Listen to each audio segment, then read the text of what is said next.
All right, y'all, welcome to the show. I hope everybody out there is having an awesome day. Right off the bat here, let me tell y'all, I will be on Piers Morgan's show today. I'm going to be debating Venezuela and Greenland and ICE. You don't want to miss it, so come check it out and show your boy some love in the comments. I would deeply appreciate that. So come check it out today. Drops on Piers Morgan's channel today, and I hope y'all can tune in. So we got that. I also got a million things to get to right now, bro. I mean, we are jam-packed in this show. So let me go ahead and lay it out for you. Right off the jump, report, it appears like an Iran attack is imminent. It looks like it's imminent. So I'll give you all the evidence for that.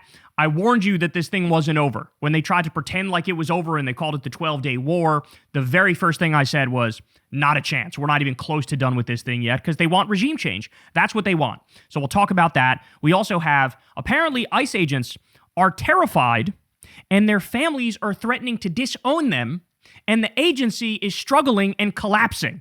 And so the pushback in Minneapolis is actually working. So we're going to talk about that. We also have the leaked video where Trump was caught flipping off a Ford worker and saying fuck you to that guy because that guy dared to tell the truth. Wait until you hear about the backlash to that story and the consequences for that story. Absolutely incredible stuff. Nick Shirley was on Channel 5 with Andrew Callahan, and apparently Nick Shirley has the IQ of a toaster, so we'll be making fun of him viciously.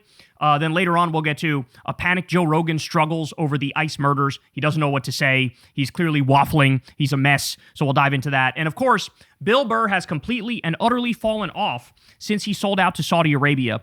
And you do not want to miss that. He is an absolute mess, y'all. He is a mess. So we'll dive into that as well. So you guys know the drill, man. Everybody do me a big favor. Subscribe to the channel. That helps out big time and costs you nothing at all. If you click that bell icon right there, that makes a big difference because then you get a notification every time we drop a video. And of course, YouTube very famously does not like political content. So the way that you guarantee you see the political content is to click that bell icon. So hook a brother up with that. You could also support the show on Patreon. $2 a month or $5 a month goes a very long way. Because remember, guys, this is real independent media. I'm very proud. I've never talked to an advertiser. I've never done an ad read. Like, you could probably literally count the number of shows that do that on one hand. 2 at most. So we actually stayed principled and stayed pure. And you guys have made it so the show can function with your small dollar donations, $2 a month, $5 a month, whatever it is. Thank you for that support. Thank you for those of you who tip with the thanks button on YouTube. And of course, sign up for Crystal Kyle and Friends on Substack so you get the full exclusive video interviews with all of our guests. You don't want to miss that. We got a lot of awesome stuff coming up. And go subscribe to the Corin's World YouTube channel. We do live Kyle and Corin episodes every Monday night. You don't want to miss it. It's much more laid back than this show. We shoot the shit. We take some super chats. We have fun. We laugh. So don't miss that. Go sub to Corin's World. All right, y'all, let's go ahead and jump right in ski. So, big deal. Trump came out the other day and tweeted the following. Iranian patriots, keep protesting. Take over your institutions. By the way, I'm getting flashbacks to January 6th with the way he's talking here. Save the names of the killers and abusers. They will pay a big price. I have canceled all meetings with Iranian officials until the senseless killing of protesters stops. Help is on its way. MAGA. So, of course, him saying MAGA here is him trying to say, like, make Iran great again. But it's kind of funny because he's been accused of doing MAGA over MAGA, but by that we mean make Israel great again. He seems to be super serving Israel and giving them whatever the hell they want. So now he says MAGA for make Iran great again. And, of course, his idea of making Iran great again is to bomb the ever-loving shit out of them. Either bomb them or do some sort of targeted assassination or some SEAL Team 6 bullshit. We don't know. But it appears like something's happening because he literally just said, help is on its way. What does that mean? What does that mean? Like, it's ominous. What it is ominous. Okay, more. Now, this is something to really keep your eye on, y'all. It appears like what's happening here is the U.S. virtual embassy in Iran is saying, leave Iran now. They're doing all these emails and, the communications behind the scenes. They're basically saying, hey, something might happen to you if you don't get out now. Which, again, the way most people are reading that is, it's a warning that we're going to do something to attack Iran, and then there's going to be them attempting to get retribution and revenge, so get your ass out because you could be on the receiving end of that retribution and that revenge and the retaliation. And so, ominous, ominous, ominous. These are all the reasons to believe an attack is imminent. They're actually piling up on top of each other very quickly. Lindsey Graham the other day, as you guys saw, he was giving a speech. He's like, sorry if I got to cut the speech short, but I think it's happening tonight. And it was a wink and a nod. And what he was referring to was a new attack on Iran. How about this one? Israel security sources expect Trump to strike Iran despite protest crackdown. Quote, question is not whether Trump will attack, But when and to what extent? So then we also have this.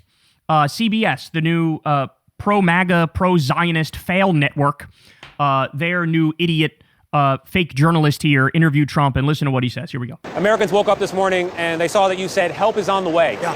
What do you mean by that? Well, there's a lot of help on the way and in different forms, including economic help from our standpoint, and we're not going to help Iran very much. And economic help? I said I want to help Iran economically. That's so ironic because we engineered their currency crash because of our sanctions. We did the opposite of help them economically. What are you talking about? We made everything worse. We brought this about on purpose because we want to see the regime change. You know, we put Iran out of business with their nuclear capacity, and now, depending on what's actually happening, nobody's been able to give us accurate numbers about how many people they've killed. Well, on that but point, it looks Mr. like President, it could be a pretty substantial number, and that's going to be a lot of problems for them. A lot of problems. On that point, you did say the U.S. would get involved if Iran started killing protesters. Yeah. They have, by the many thousands, according to reports. Well, we'll see what that is. I've heard two numbers, but we'll see what that is. Well, now we're hearing that they're going to start hanging protesters tomorrow. So it comes back to the question, have they crossed your red line, or has the line moved? I love that. Here you have your supposedly objective or neutral media, and what are they doing? They're prodding Trump to be more pro-war. Did they cross your red line? What are you going to do about it? They're killing a lot of people. I think you should do something. That's the implication here. And this is, of course, this is like Fox News type shit. This is right-wing brainworms. This is, why are you being a peacenik, Don? Why are you being a dove? That's the question here. Why aren't you going further? This is fucking terrifying. This is a guy who's literally threatening to steal Greenland right now. This is a guy who just kidnapped a sovereign leader in Maduro. And this is your question? I heard about the hanging. If they hang them, you're going to see some things that I don't know what where you come from and what your thought process is, but you'll perhaps be very happy. What do you mean by that? We will take very strong action. If they do such a thing, we will take very strong action. Jesus Christ, man. Jesus Christ. All right, and then finally we got this, bro. This is not good. Netanyahu's jet lands in Greece. Strike pattern repeating? Wing of Zion, Israel's presidential aircraft, has just touched down in Crete. The same move happened before each of the last 3 Israeli strikes on Iran. Could be a coincidence or a sign something big is coming. Reasons are piling up, bro. Evidence is piling up that they are planning something for Iran. Now, look, don't get it twisted, right? Like, do I feel for the genuine protesters out there in Iran?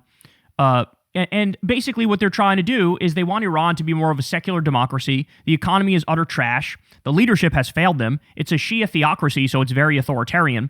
Of course, I feel for your regular Iranians who just want like a secular democratic government that represents them. Of course.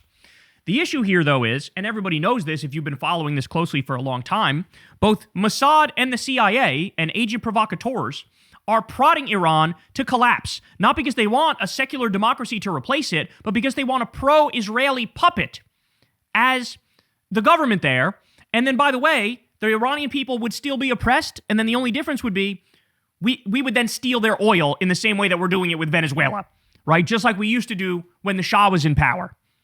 That's the fact. You can go back and read the history of this, but you had Mohammad Mossadegh, who was a communist, was elected, or at the very least a socialist, was elected in Iran, and he was violently overthrown and replaced with a U.S. puppet, a Western puppet, the Shah, who let the U.K. and the U.S. get cheap Iranian oil, right? And then it was because the Shah was brutal and repressive that led to the 1979 Islamic Revolution, where then you had a Shia theocracy take its place. So in many ways, we're responsible for creating the Shia theocracy because the secular puppet dictator made conditions so brutal that, you know, a revolution happened, and it happened to be religious in nature. One of the reasons why it was religious in nature is because one of the few places the government wasn't spying on people was in mosques. And so they were able to organize there, and they did their revolution, right? And so now here we are, and it appears like history to one extent or another is repeating itself, at least in the sense that we're trying to foster another regime change.